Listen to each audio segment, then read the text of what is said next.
All right, AP Langsters. So this is this week's video. Sorry, it's going to be a little bit short. Unfortunately, my dad's going in for surgery tomorrow, heart surgery, so a little bit serious. So fingers crossed, everything's cool, and I'll be back at work on Friday.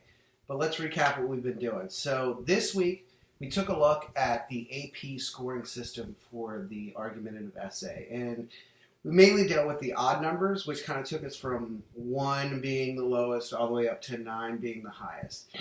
We started in the middle at 5. So 5, it addresses the question, gives some sort of backing to their position, but there might be issues with some of the grammar, sentence composition, and it just generally doesn't come off as being a sophisticated, crafted response. If you move your way up, the evidence becomes a little bit more concrete. It may be a little bit more underdeveloped.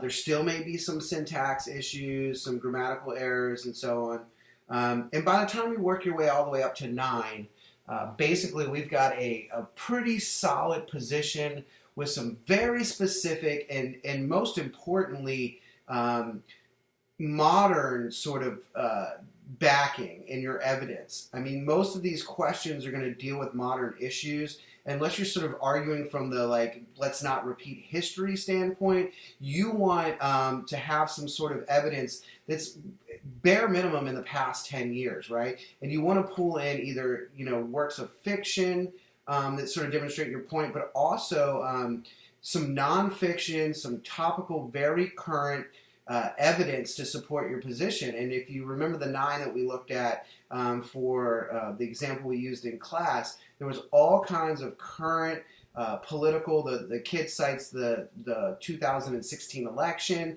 The kid also cited the American election, that is. The kid also cited the French president as well. And then if you looked at the language, the word choice, and everything that the kid used, absolutely knocked it out of the charts. I mean, it sounded like a college-level essay, nice variation in sentence length, some short and impactful, some long, with, great evidence, layered and sprinkled throughout, also referring back to the original passage that was provided. So that's really what we did in terms of that. We also started the Stranger in the Woods novel. We took a look at the first chapter, and the first chapter really deals with the specific word choice that the author uses in terms of the setting, and also in the character development of this character that we only know at this point as the Hermit, and how deliberate the Hermit was in terms of his steps throughout the woods. And he paints a very compelling picture of this main character, if you will. He doesn't know what day of the week it is. He'd have to calculate exactly what year it is. However, he knows every stone from his camp to the camp that he breaks into during chapter 1. And it shows you that this character, he's very in tune with nature and his surroundings, but he's totally detached from the modern world as we know it. And so we're kind of on the edge of our seat to see how did this character get to where he is at this point. So we're going to see how that develops. We're going to also take a look at the societal issues of this individual who decides that he's going to just disappear off the grid for 24 years. And what's his motivation, right? And that sort of becomes the compelling argument for the novel as we deal with the argument essay for the AP test. So that's kind of where we're at right now. You guys need to read to the end of chapter 2 as a homework assignment. Those vocab. So we took that vocab quiz. It sort of became a scavenger hunt. It was a little bit of a demonstration in what you need to get to in terms of thinking. With these literary devices, there was a lot of application.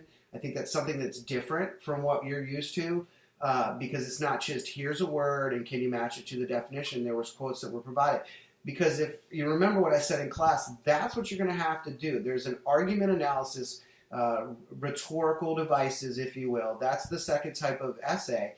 And you're going to have to take this larger essay and you're going to have to recognize and discuss the validity of the rhetorical devices used in the author's essay. So we practice that in small little chunks. I can tell you that next class, so for my 8As, that's going to be Friday for you. No, I'm sorry. That's going to be Monday for you. So A-Day Monday and B-Day Tuesday of next week, there's going to be a second round, and you're not going to be able to phone a friend like you did in class and work with your group. You're not going to be able to use your phone. I can tell you that it's going to be the exact words from the last quiz, and it will be less of them. So I think last time we did 25, it'll be 10. It'll be 10, and you'll have to take the quote and apply the rhetorical device to that quote. So that's where we're at right now, guys. Like I said, homework assignment. Read to the end of chapter 2 for The Stranger in the Woods. Go back, revisit those words. I passed back the quizzes from the last literary devices that we discussed in class and did a little scavenger hunt with. And I'll see you guys hopefully Friday and Monday. All right? Have a good one, guys. See ya.